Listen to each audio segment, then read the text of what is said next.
Welcome प्यारे बच्चों, आप सभी क्लास 10th का एग्ज़ाम दे करके आए हैं और मैं आशा करता हूं कि आपका एग्ज़ाम काफ़ी अच्छा गया होगा। आज के इस वीडियो में हम इस टॉपिक पर बात करेंगे कि आपने जो 10 साल पढ़ाई किया, क्लास 1 से लेकर के आपने क्लास 10 तक पढ़ा और 10 साल पढ़ने के बाद आपने पहली बार बोर्ड का एग्ज़ाम दिया, तो क्या उस बोर्ड एग्ज़ाम के रिज़ल्ट का कोई वैल्यू है? मान लीजिए बहुत सारे ऐसे बच्चे होंगे जिसका एग्ज़ाम उतना अच्छा नहीं गया होगा, तो क्या उस बच्चे को ऐसा सोचना चाहिए कि उसके पढ़ाई लिखाई का जीवन अब समाप्त हो गया? क्या हम ऐसा कह सकते हैं कि जिस बच्चे का क्लास 10th का एग्ज़ाम खराब चला गया, वो किसी कारणवश क्लास 10th में अच्छा परफॉर्म नहीं कर पाया, तो क्या उसका जीवन बर्बाद हो गया? क्या वो आगे पढ़ाई लिखाई की दुनिया में बहुत कुछ नहीं कर सकता है? या मान लीजिए किसी बच्चे का क्लास 10th में बहुत ही अच्छा एग्ज़ाम गया, तो क्या हम ये कहें कि वह बच्चा बहुत ही 30 मार खान है? क्या हम ये कहें कि वह बच्चा पूर्ण रूप से सक्सेसफुल हो चुका है और आगे भी जिस फील्ड में जाएगा वह हमेशा सक्सेस ही होता जाएगा? तो सबसे पहली बात तो हम ये बात करेंगे कि क्लास 10th का रिज़ल्ट किस तरीके से आपके जीवन को प्रभावित करती है। इसके बाद हम लोग बात करेंगे कि मान लीजिए कि आपका क्लास 10th के बाद कुछ बड़ा करने का मन है, आपकी इच्छा है कि आप अपने देश के लिए कुछ करें, आप अपने समाज के लिए कुछ करें, तो क्लास 10th के बाद आप ऐसा कौन सा स्टेप लें?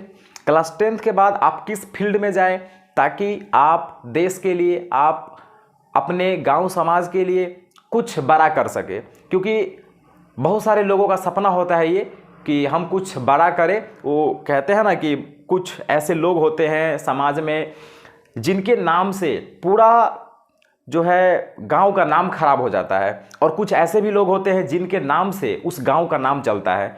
तो आप में से बहुत सारे लोगों का ऐसा सपना होगा कि हम कुछ बड़ा करें क्लास 10वीं के बाद, और ताकि लोग हमारे गांव को हमारे नाम से जाने, लोग हमारे माता पिता को रिस्पेक्ट करें हमारी बदौलत, हमारे माता पिता को हमारे ऊपर प्राउड हो। तो हम कुछ बड़ा करना चाहते हैं क्लास 10th के बाद, तो ये बात करेंगे हम लोग। फिर उसके बाद हम ये बात करेंगे कि यदि आपका क्लास 10th उतना अच्छा नहीं गया जितना जाना चाहिए था, किसी कारणवश आप क्लास 10th में अच्छा परफॉर्मेंस नहीं कर पाए, तो उसकी क्या वजह रही होंगी जिसकी वजह से आपने अच्छा परफॉर्म नहीं किया, और ऐसा क्या होता कि आप क्लास 10th में अच्छा परफॉर्म कर पाते? क्लास 10th तक पढ़ाई लिखाई की क्या अच्छी व्यवस्थाएं होनी चाहिए? क्लास 10 तक आपको किस तरीके से पढ़ना चाहिए? और क्लास 10th के बाद आपको किस तरीके से पढ़ना पड़ेगा यदि आप कुछ अच्छा करना चाहते हैं? आपको कौन कौन सी चुनौतियां आएंगी आपके सामने, हम इस मामले में भी बात करेंगे। और सबसे लास्ट में जो सबसे महत्वपूर्ण टॉपिक है वो ये कि किसी भी बच्चे के सफलता में, मान लीजिए कि आप पढ़ाई लिखाई की दुनिया में कुछ बड़ा करना चाहते हैं, तो आपके पेरेंट्स, आपके माता पिता का उसमें क्या रोल होना चाहिए और आपके शिक्षकों का क्या रोल होना चाहिए। यानी कि एक अच्छा पेरेंट का क्या गुण होना चाहिए और एक अच्छे शिक्षक का क्या गुण होना चाहिए। सबसे लास्ट में हम इस टॉपिक के बारे में बात करेंगे। मिला जुला करके कहने का मतलब है कि आज का वीडियो सभी लोगों के लिए खास होने वाला है। यदि आप क्लास 10th से पहले का स्टूडेंट है या आप अभी क्लास 10th में गए हैं तो ये वीडियो आपके लिए भी है। यदि आपने तुरंत क्लास 10th का एग्ज़ाम देकर के आया है, बोर्ड का एग्ज़ाम, और आप क्लास 10th के बाद कुछ अच्छा करना चाह रहे हैं, तो ये वीडियो आपके लिए भी खास होगा। यदि आप एक शिक्षक हैं और आप ये सीखने में काफ़ी ज़्यादा इंटरेस्टेड है कि एक शिक्षक को कैसा होना चाहिए, हम पढ़ाई लिखाई के तौर तरीका में किस तरीके से बदलाव ला सकते हैं, तो आपके लिए ये वीडियो काफ़ी ज़्यादा इंपॉर्टेंट हो सकता है। देखिए, मैं लगभग 3-4 सालों से टीचिंग फील्ड में हूँ। बहुत सारे बच्चे से मुलाकात हुई 4 सालों में, हर जगह अलग अलग ढंग के बच्चे देखे, उनका परफॉर्मेंस देखा, और बहुत सारे ऐसे बच्चे हैं जो अभी पढ़ लिख करके NIT और IIT में भी है। बहुत सारे ऐसे बच्चे हैं जो 10th पास आउट करके अभी कोटा में पढ़ रहे हैं, दिल्ली में पढ़ रहे हैं, और उनको बहुत सारी चुनौतियों का सामना करना पड़ रहा है। वो हमें बताते हैं कि सर यदि हम क्लास 10th 9th में ऐसा किए रहते तो आज ये ऐसा दिक्कतें नहीं आती। तो हम उस अनुभव से आपको बता सकते हैं कि एक शिक्षक को क्लास 7, 8, 9, 10th में बच्चे में कौन सी क्वालिटी भरनी चाहिए ताकि उस बच्चे को क्लास 10th के बाद समस्या ना आवे। तो मिला जुला करके ये एक शिक्षक के लिए भी महत्वपूर्ण होने वाला है वीडियो। और यदि आप एज अ पेरेंट अपने घर में हैं, यदि आपके भी बच्चे कहीं ना कहीं पढ़ रहे हैं क्लास 10 से पहले या क्लास 10th में या क्लास 10th के बाद, तो आपको कौन कौन सी बातें याद रखनी चाहिए, यदि आप ये जानना चाहते हैं तो बेशक ये वीडियो आपके लिए है। तो चलिए स्टार्ट करते हैं आज का अपना वीडियो। और सबसे पहले हम ये बात करते हैं कि क्लास 10th में पढ़ना क्यों जरूरी था, या आप यूं कह लो कि हम नर्सरी से लेकर के क्लास 10 तक पढ़े 10 साल। तो ये जो 10 साल का पूरा जर्नी था, ये जो 10 साल हमने पढ़ने लिखने में बिताया, एक्चुअली में वो 10 साल पढ़ने का मकसद क्या था, हम 10 साल में क्या सीखे और हमें क्या सीखना चाहिए था।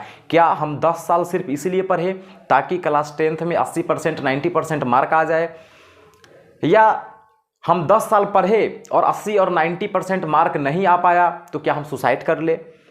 तो सबसे पहले हम इसी टॉपिक पर बात करना चाहते हैं। तो प्यारे बच्चों, आपको मैं क्लियरली बता रहा हूं कि क्लास 10th का मार्क आपको जीवन में ठीक उसी तरीके से कोई काम नहीं आएगा जिस तरीके से आपके पास क्लास 1 का मार्कशीट होगा, क्लास 2 का मार्कशीट होगा, क्लास 3 का मार्कशीट होगा। आप में से बहुत सारे ऐसे स्टूडेंट होंगे, जब आप क्लास 3, 4, 5 में पढ़ रहे थे तो उस टाइम पर आप अपने क्लास का टॉपर रहे होंगे।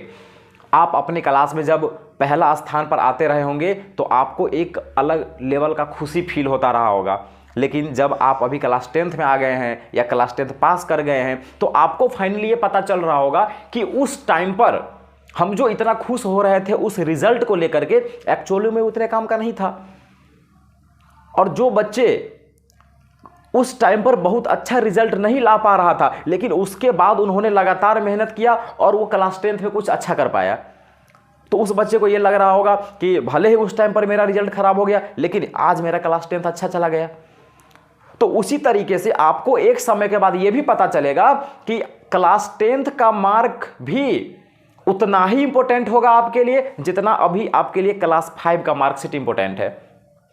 मिला जुला करके मेरा कहने का यही मतलब है कि देखिए, क्लास 10th का जो मार्कशीट है ये बिल्कुल भी ये डिसाइड नहीं करेगा कि आपकी क्षमता क्या है। आप आज से 10 साल बाद या 5 साल बाद आप क्या होंगे, ये इस बात पर बिल्कुल भी डिपेंड नहीं करता है कि आपके क्लास 10th का मार्क कितना है। अब आपके मन में एक ख्याल आ रहा होगा कि सर तो हम मतलब फालतू में 10 साल पढ़े। नहीं, देखिए, क्लास 10th में आपका कितना मार्क आया इससे कोई मतलब नहीं है, लेकिन आपने 10 साल कितने अच्छे से पढ़ाई किया, आपने 10 साल क्या पढ़ा, ये जरूर डिसाइड करता है कि आप आज से 5 साल के बाद कहां पर होंगे। इस बात को थोड़ा सा अच्छे से समझने का प्रयास कीजिए। क्लास 10th का मार्क यदि आपको बहुत अच्छा आ गया, इसका ये बिल्कुल भी मतलब नहीं है कि आप पढ़ने लिखने में बहुत अच्छे हैं और आज से 5 साल के बाद आप बहुत बड़े 30 मार खान बन जाएंगे। और यदि किसी कारणवश आपका क्लास 10th का रिजल्ट खराब हो गया, उतना नहीं आया जितना आप सोच रहे थे, तो इसका ये बिल्कुल भी मतलब नहीं है कि आपके पास ज्ञान नहीं है। इसका ये बिल्कुल भी मतलब नहीं है कि आप आज से 5 साल 10 साल के बाद रोड पर आ जाएंगे। प्यारे बच्चों, मैं द विजन साइंस एकेडमी, जहाँ पे क्लास 11वीं 12वीं का साइंस पढ़ाया जाता है सहारघाट में, मैं उनका मैनेजिंग डायरेक्टर हूँ। मैं बायोलॉजी और केमिस्ट्री पढ़ाता हूँ। मैं देखता हूँ कि जिन बच्चों को 80% मार्क आया है, 85% मार्क आया है, 90% मार्क आया है, वो बच्चे हमारे पास जब क्लास 11th में साइंस पढ़ने आते हैं और जब उनसे हम पूछते हैं कि कार्बन का परमाणु संख्या 6 है, कार्बन का एटॉमिक नंबर 6 है, इस बात का क्या मतलब हुआ? एटॉमिक नंबर किसको बोलते हैं, परमाणु संख्या किसको बोलते हैं? तो उस स्टूडेंट को ऐसा फील होता है जैसे मैंने उनसे ऐसा चीज पूछ लिया जो क्लास 1 से 10 तक के सिलेबस में था ही नहीं। तो आप समझ सकते हैं कि उस बच्चे का 85% मार्क किसने दिया, क्यों दिया, और जो दिया वो कितने काम का है। और मैं ये भी देखता हूं कि जो बच्चा क्लास 10th में सेकंड डिवीजन होता है, वह बच्चा इतना शानदार मेहनत करता है क्लास 11th में कि 80% वाले बच्चों से वो आगे निकल जाता है, और 2 साल के शानदार मेहनत के बाद वह क्लास 12th में एक बेहतर रिजल्ट लेकर के आता है। तो कहने का ये मतलब है कि आपका क्लास 10th का रिजल्ट आपके स्ट्रेंथ को नहीं बताता है, प्लीज़ रिमेंबर, लेकिन आप क्लास 10th में कितना अच्छे से पढ़े हैं, क्लास 10th के किताबों में जो बात लिखी हुई थी उनमें से आपके पास कितना ज्ञान है, ये बहुत मैटर करता है। यदि आप क्लास 9th और 10th में साइंस आप अच्छे से नहीं पढ़े हैं, यदि आप क्लास 9th और 10th में SST आप अच्छे से नहीं पढ़े हैं, यदि आप क्लास 9th और 10th में मैथ अच्छे से नहीं पढ़े हैं, तो आप ये बिल्कुल भी उम्मीद नहीं कर सकते हैं कि क्लास 11th और 12th में आप बहुत ही अच्छा कर सकते हैं। मैं फिर ये नहीं कह रहा हूं कि आपका जीवन बर्बाद हो जाएगा, लेकिन हाँ, मान लीजिए कि आपने क्लास 9th और 10th में साइंस अच्छे से नहीं पढ़ा, लेकिन आप ये सोच रहे हैं कि मैं 11th 12th में साइंस रख करके मैं IIT में एडमिशन ले लूंगा, मैं टॉप मेडिकल कॉलेज में एडमिशन ले लूंगा, तो ऐसा पॉसिबल नहीं होगा, क्योंकि IIT और नीट एक अलग लेवल का एग्जाम है। हाँ, हो सकता है कि आज से 5 साल 7 साल के बाद आप DM बन जाए, आप SDM बन जाएंगे, आप DSP बन जाएंगे, आप IPS बन जाएंगे, क्योंकि क्लास 10वीं के बाद आपके पास 6-7 साल का समय होगा, और जब आप 6-7 साल खुद पर मेहनत करेंगे तो आपने जो जो मिस्टेक्स क्लास 10th तक की है, आप उन सभी मिस्टेक्स को सुधार पाएंगे, और ऑब्वियसली आप 6-7 साल के बाद कुछ अच्छा कर पाएंगे।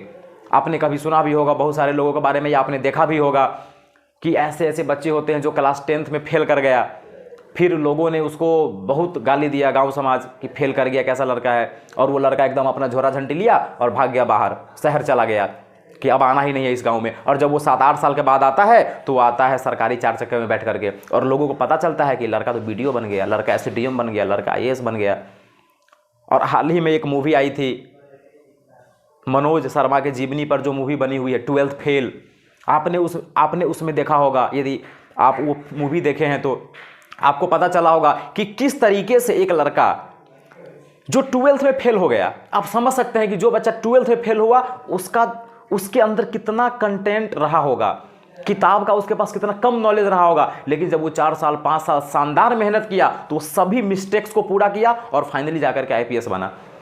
तो आपने जो क्लास 10th तक मिस्टेक किया है, उस मिस्टेक को यदि आप सही करने का अपने अंदर क्षमता रखते हैं तो ऑब्वियस ही बात है आप क्लास 10th के बाद बहुत अच्छा कर पाएंगे। लेकिन यदि आपने जो मिस्टेक्स क्लास 10th तक किया है, यदि आप उसी मिस्टेक को बार बार दोहराएंगे क्लास 10th के बाद भी, तो आप बहुत अच्छा नहीं कर पाएंगे। इस बात से कोई मतलब नहीं है कि आपको क्लास 10th में कितना मार्क है।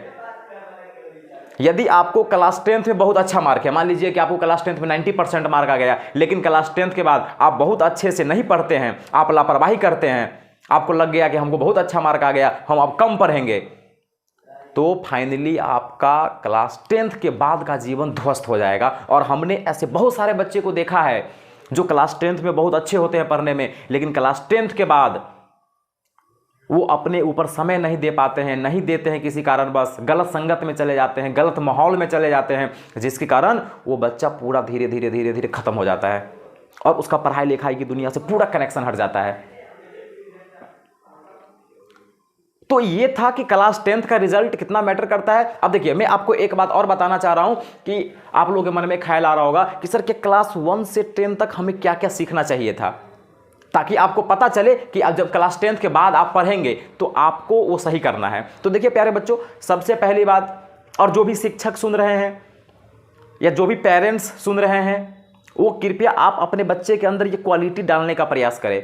और जो बच्चे सुन रहे हैं वो बच्चे आप ये समझने का प्रयास करें कि आपने ये गलती करा है, और यदि नहीं करा है तो बहुत अच्छी बात है, और यदि करा है तो आप क्लास 10th के बाद उन चीज़ों को सही कीजिएगा। और यदि आपके घर में कोई छोटा भाई बहन है तो ध्यान रखिए कि उनको ये गलती नहीं करवाना है। तो सबसे पहली बात जो है वो ये है कि आप प्रत्येक सब्जेक्ट को काफ़ी अच्छे से पढ़ो। देखो, पढ़ने का क्या मतलब होता है, आप लोग थोड़ा सा इस बात को समझने का प्रयास कीजिए। पढ़ने का क्या मतलब है, मैं जब कहता हूं कि आप क्लास 9th का साइंस बहुत अच्छे से पढ़ो, तो आप इसका क्या मतलब समझते हो? क्या आप बहुत अच्छे तरीके से पढ़ने का यही मतलब समझते हो कि आपने कोई रैंडम बुक उठाया या आपका टीचर है, आपको टीचर नोट दे दिया और आप उस नोट को रट्टा मार रहे हो, रट रहे हो, रट रहे हो, रट रहे हो? क्या यही पढ़ने का एक मतलब है? यदि आप ऐसा पढ़ोगे तो क्या इसको हम बोलते हैं कि आपने साइंस अच्छा से पढ़ा?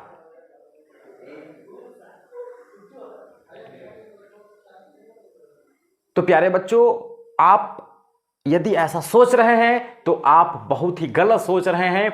आने वाले समय में आप पढ़ाई लिखाई की दुनिया में कुछ नहीं कर पाओगे। साइंस पढ़ने का या किसी भी सब्जेक्ट को पढ़ने का ये बिल्कुल भी मतलब नहीं है कि आपको टीचर ने जो नोट्स प्रोवाइड किया आप उसको रट रहे हैं। मैंने टीचर ने बोला कि बुक पढ़ के आओ, तो बुक पढ़ने का बहुत सारा लोग मतलब समझते हैं हिंदी रीडिंग। तो यदि आप ऐसा सोच रहे हैं कि टीचर ने जो नोट्स प्रोवाइड कराया उसको हमने याद कर लिया, एग्जाम में जो क्वेश्चन आ रहे हैं उसको हम बना रहे हैं और हम बहुत बड़े 30 मार खान हो गए साइंस का, तो आप गलत सोच रहे हैं ना।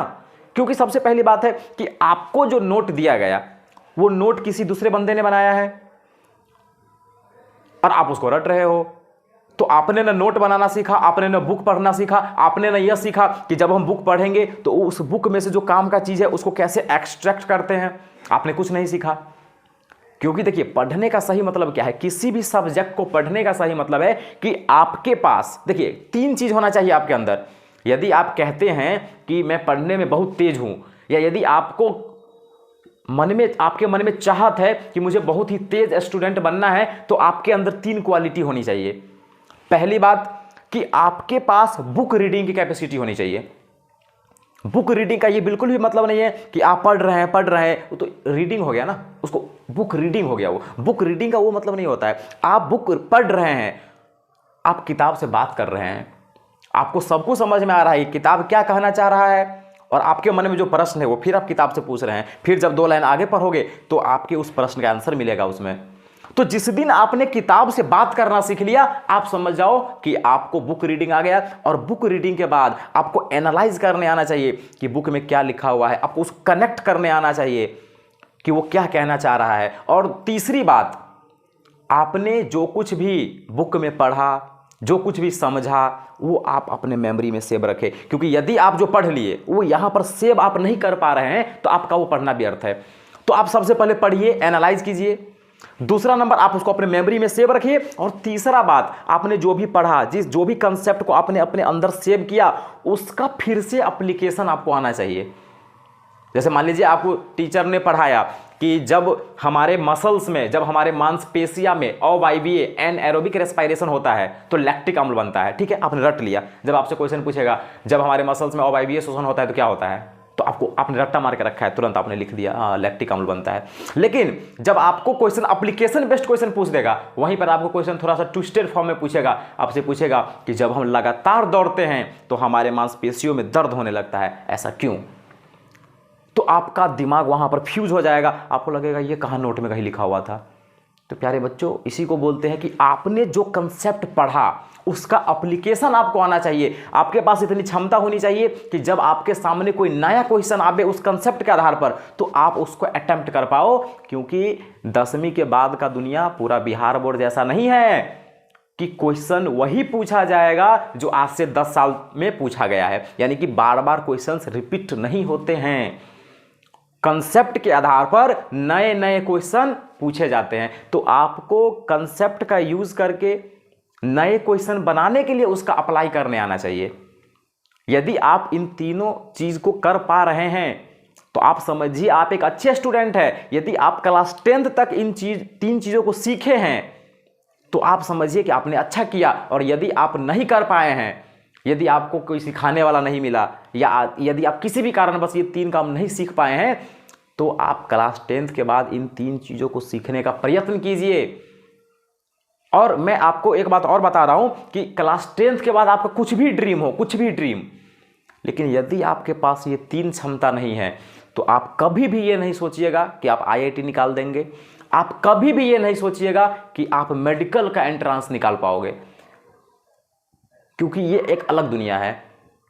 यहाँ पे ऐसा बिल्कुल भी नहीं है कि आप 2 साल में खुद को सुधारोगे, तीसरा साल में निकालोगे, ऐसा बिल्कुल नहीं है। क्योंकि आप जिसमें घुस रहे हो ना, जिस एग्जाम में, उसमें ऐसा बच्चा बैठता है जो ओलंपियड का टॉपर है, जो एनटीएससी का टॉपर है, बहुत लेवल का बच्चा वहाँ पे बैठता है, जहाँ से आपका सोचने का क्षमता खत्म होता है ना, वो बच्चे वहाँ से सोचना चालू करते हैं और ऐसे ऐसे बच्चे जाके वो एग्ज़ाम को देते हैं।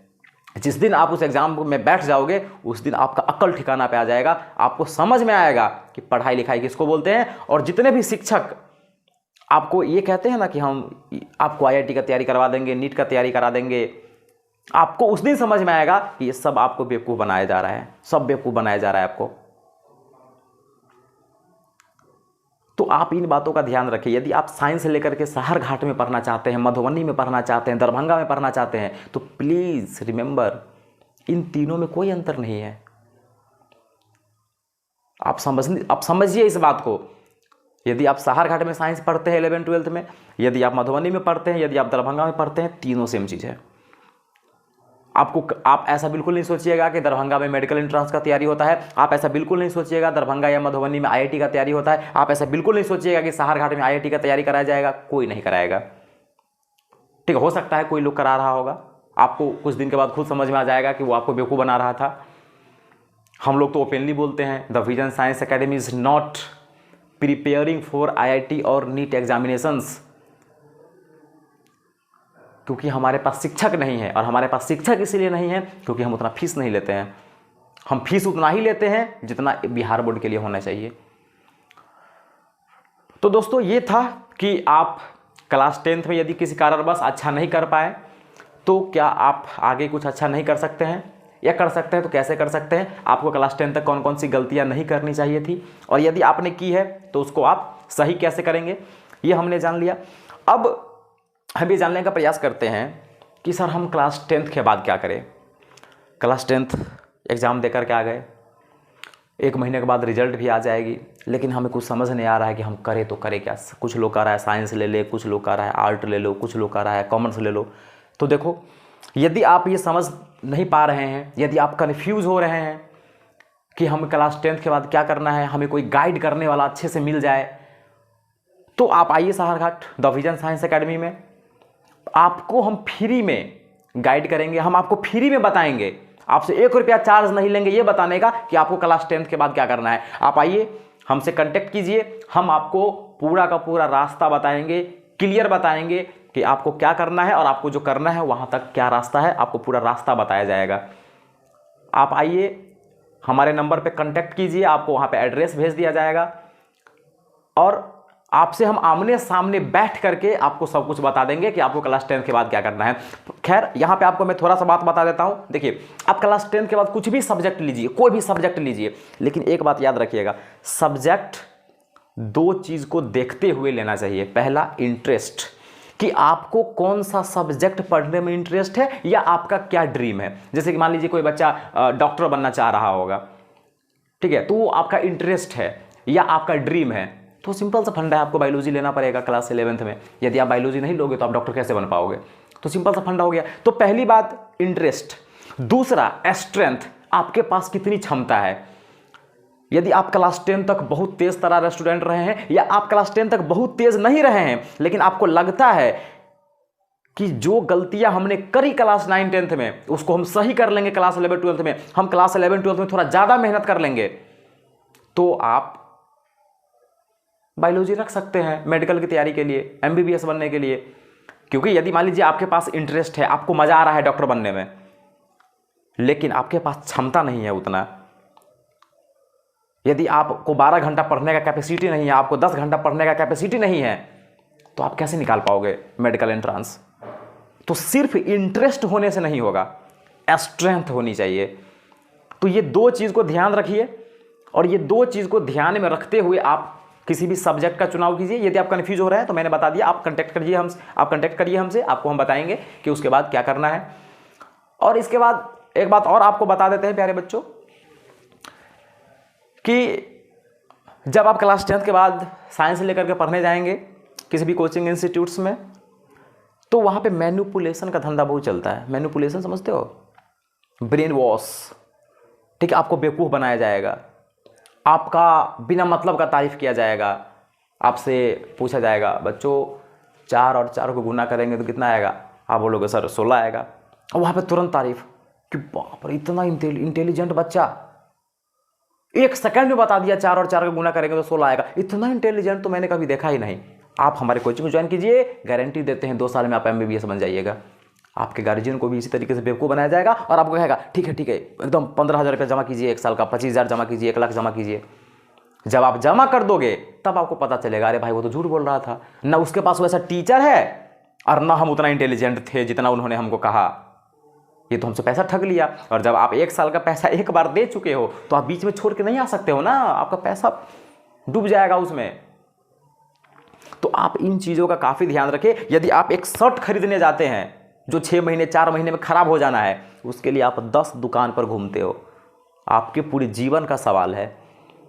किसी भी कोचिंग इंस्टीट्यूट को ज्वाइन करने से पहले 1000 बार सोचो कि वहाँ पर टीचर टीम कैसा है, वहाँ पर सिर्फ किताबी ज्ञान दिया जाता है या उसके अलावा भी दिया जाता है। और सबसे बड़ी बात, कभी भी उस कोचिंग इंस्टीट्यूट में एडमिशन मत कराना जहाँ पे उद्दंडता ज़्यादा हो, जहाँ पे डिसिप्लिन नाम का कोई चीज़ नहीं हो। बहुत सारे ऐसे इंस्टीट्यूट है जहाँ पे क्लास में टीचर पढ़ा रहे हैं, बच्चे पीछे बैठ के रील्स बना रहे हैं, फ्री फायर खेल रहे हैं, PUBG खेल रहे हैं। इन चीज़ों से हमेशा बच के रहिए। यदि आप डिसिप्लिन्ड बच्चे हैं, यदि आप संस्कारी बच्चे हैं, तो आपको थोड़ा सा खराब इंस्टीट्यूट भी मिलेगा ना तो आप कुछ अच्छा कर जाओगे। लेकिन यदि आप बहुत इंटेलिजेंट है पढ़ने में, लेकिन आप उस इंस्टीट्यूट में है जहाँ पे उद्दंडता है, जहाँ पे डिसिप्लिन नहीं है, आप बर्बाद हो जाओगे। तो इस बात को ध्यान रखें। और जो गार्जियंस हैं, मैं आपसे अनुरोध करता हूँ, कृपया किसी के बहकावे में आकर के, किसी के कहने से आप अपने बच्चे को किसी भी इंस्टीट्यूट में एडमिशन नहीं कराइए। उसके जीवन का सवाल है, आपके बच्चे का फ्यूचर बर्बाद हो जाएगा। आप 1000 बार सोचें कि आपका बच्चा कहाँ बेहतर पढ़ पाएगा, कहाँ पे बेहतर है। ज़रूरी नहीं है कि जो बहुत दिन से चल रहा है वही बेहतर होगा, कुछ नए लोग भी बेहतर होते हैं मार्केट में। तो आप जाइए, डेमो क्लास कीजिए, अच्छा लगे ठीक है, बाकी चलिए ठीक है, और कोई विशेष बात धीरे धीरे होगी। फिलहाल आज के लिए इतना ही, बाकी बहुत बहुत धन्यवाद।